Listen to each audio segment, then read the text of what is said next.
Hi,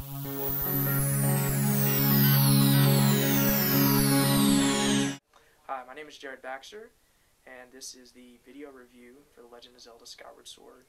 We got the copy in the mail a couple weeks ago. It came in 2 separate boxes, so it was like opening early Christmas presents, and we've been really excited to bring this to y'all.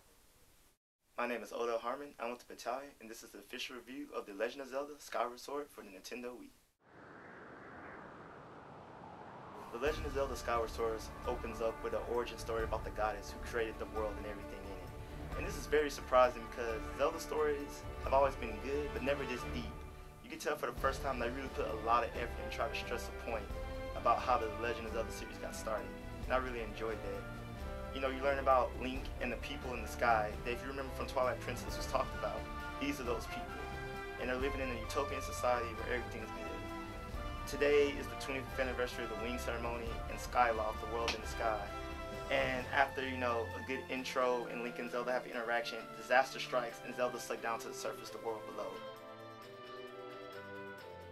I kind of feel like I've grown up with the franchise, now the franchise has kind of hit this pinnacle moment. One thing I did notice about the game is that the town is a lot smaller than most games. There's maybe about 20 to 30 citizens in this whole town.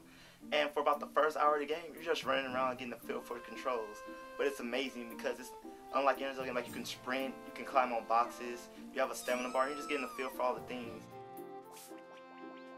So one of my favorite parts about the game are the items.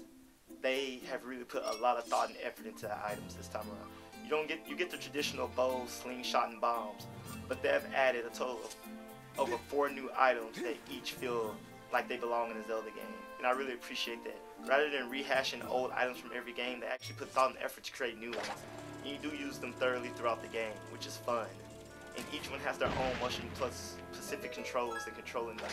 And even outside their main dungeon, you get to use them consistently and constantly, always forcing you to go back to items you've already collected.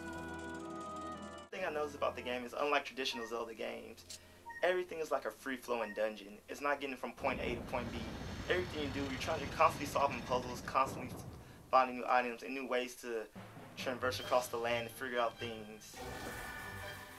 There are little times where the game can look a little jagged and rough, but when it counts, it shines. The cinematic cutscenes are wonderful. Between epic battles with Dark Lord Uranium and other boss battles, the cel-shaded graphics combined with the watercolor art style just works. It makes all the cinematic pictures look wonderful. All the characters pop, well, main characters I should say, pop with emotion and life every time they step on screen. Link, as he walks around, swings his sword and experiences all the new items, they look fresh and unique without looking too dated. Even though the Wii isn't graphically capable on those PS3 360, doesn't stop the game from looking amazing. I would say it's the one that's fully capitalized on the motion controls that the Wii promised from the beginning. Whereas before it was always very simple motions, but now if you have Link's sword, you swipe it that way, he swipes it that way. He goes up, you raise it up, he does what you do. If you raise your shield up, he raises his shield up. And it's just this very interactive experience that other Nintendo Wii games kind of hinted at, probably should have done, but didn't. And so here we are 5 years into the console's life, and it's finally delivering with the definitive experience for Legend of Zelda. It's kind of revitalized the franchise, it's given it new life. You know, there's all these added dimensions, so much more depth to the gameplay. Finally, we have a Zelda game that's its own, that stands apart from the rest. The game is just amazing, and at your first convenience, you should pick up a copy of The Legend of Zelda Skyward Sword for the Nintendo Wii.